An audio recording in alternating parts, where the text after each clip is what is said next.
तो यार दिवाली खत्म हो गई लेकिन क्लैश अभी भी चालू है। भूल भुलैया 3 वर्सेस सिंघम जी, लड़ाई जितना सोचा था उससे कई ज्यादा कांटे की हो गई है। देखो कंटेंट वाइज पब्लिक को दोनों मूवीज कुछ खास नहीं लगी हैं। सिंघम अगेन की एंडिंग ने डिसअपॉइंट किया तो भूल भुलैया में सबने अक्षय को बहुत मिस किया। मुझसे पूछोगे तो भूल भुलैया 3 के क्लाइमेक्स ने मेरा पैसा वसूल कर दिया और सिंघम में अर्जुन कपूर के विलन कैरेक्टर ने सारे पाप धुल दिए। और शायद इसी रीजन की वजह से भूल भुलैया 3 कार्तिक के करियर की बिगेस्ट ओपनिंग बनी तो सिंघम अगेन ने अजय सर के लंबे करियर में टॉप मार दिया। अब करते हैं मुद्दे की बात। मैथ्स की भाषा में कौन सी फिल्म किससे आगे निकली, कौन एकदम सेफ हो चुका है तो किसको बेइज्जती का डर सता रहा है। दो आसान से शब्द, हिट फ्लॉप, कौन सी फिल्म किस तरफ बढ़ रही है। शायद आपको यकीन नहीं होगा लेकिन आधे बॉलीवुड के सामने एक अकेला न्यू कमर बाजी मार गया। शुरुआत भूल भुलैया से करते हैं। फिल्म को बनाने में अच्छा खासा पैसा लगाया गया है। इंटरनेट पे ढूंढोगे तो 150 करोड़ एक कॉमन नंबर मिलता है। इस हिसाब से अगर कार्तिक भैया की फिल्म को सुपरहिट की कैटेगरी में घुसकर प्रॉफिट बनाना शुरू करना है तो कम से कम बॉक्स ऑफिस पर 250 करोड़ लगाने पड़ेंगे।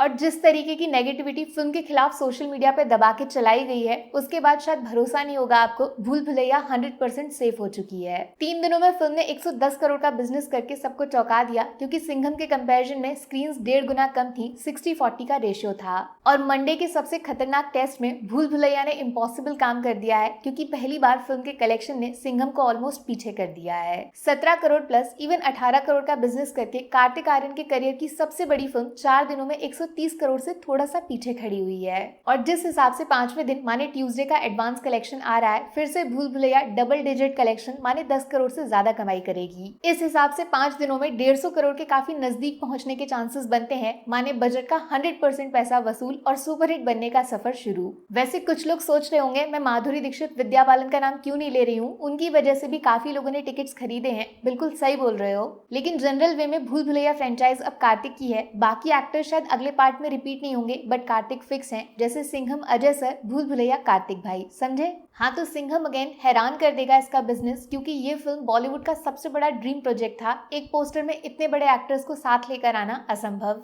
देखो फिल्म के बजट को लेकर अच्छा खासा कंफ्यूजन है क्योंकि 250 करोड़ से नंबर शुरू होके कहीं 300, 350, इवन 400 करोड़ तक क्रॉस कर जाता है। हम लोग सेफ साइड लेकर 250 पकड़ लेते हैं, माने फिल्म को सुपरहिट स्टेटस पाना है तो अच्छा खासा 400 करोड़ का कलेक्शन कम से कम करके दिखाना है। प्लस 60% शोज मिले थे, समझ रहे हो। डिस्ट्रीब्यूटर्स को बहुत भरोसा था रोहित सर की बिग कास्ट फिल्म पे, बट सैडली वैसा हुआ बन नहीं पा रहा है। जो अंतर साफ दिखाई देता है इन दोनों मूवीज की कास्टिंग में, वैसा रिजल्ट बॉक्स ऑफिस पे सामने दिखाई नहीं दे रहा है और ये सबसे बड़ा झटका है पूरे बॉलीवुड के लिए। 3 दिनों में सिंघम अगेन सेंचुरी पार करके 125 करोड़ की दिवाली मना के आई है। ये नंबर मामूली बिल्कुल नहीं है, सपनों जैसा है बाकी फिल्मों के लिए। लेकिन जैसे ही ये सोचोगे कि इससे आधे बजट की फिल्म ने 1.5 गुना कम स्क्रीन पे 110 करोड़ कमाया है, वहीं पे थोड़ी सी इज्जत फिल्म के लिए कम हो जाती है। और अब असली गेम में ट्विस्ट आया है मंडे के कलेक्शन में, जहाँ पे सिंघम अगेन ने लगभग बराबर बिजनेस किया है 17-18 करोड़ का। फिलहाल गुड न्यूज तो यही है कि 5वें दिन ट्यूसडे को भी Ajay sir and team double digit cross कर लेगी और फिल्म आराम से 150 करोड़ से थोड़ा आगे खड़ी होगी। आप सोच रहे होगे भूल भुलैया से तो ज्यादा ही बड़ा नंबर है, फिर कार्तिक आर्यन की फिल्म को इतना बड़ा खतरा क्यों माना जा रहा है। बॉस नोटिस किया कैसे दोनों मूवीज के कलेक्शन के बीच का अंतर धीरे धीरे कम हो रहा है। ऐसे ही चलता रहा तो 40-60 वाला रेशियो 50-50 जल्दी हो जाएगा।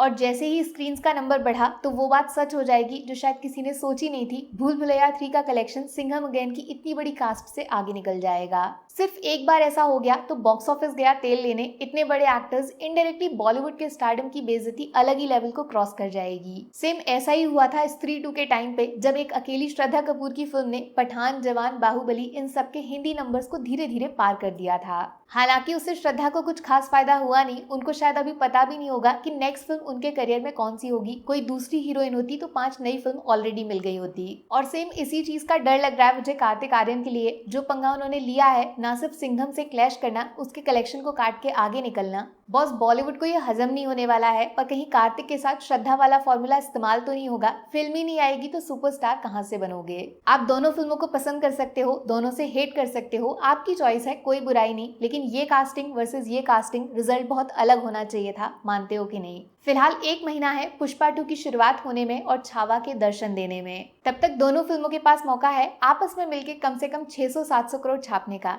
क्या लगता है फाइनल रेस में कछुआ खरगोश से जीत जाएगा। बाकी वीडियो में कुछ पसंद आया हो या फिर कुछ शिकायत करनी हो तो मैं आपको इंस्टाग्राम पे भी मिल जाऊंगी, वरना थोड़ा सा इंतजार करिए। मिलूंगी आपसे अगले वीडियो में। Take care, bye bye.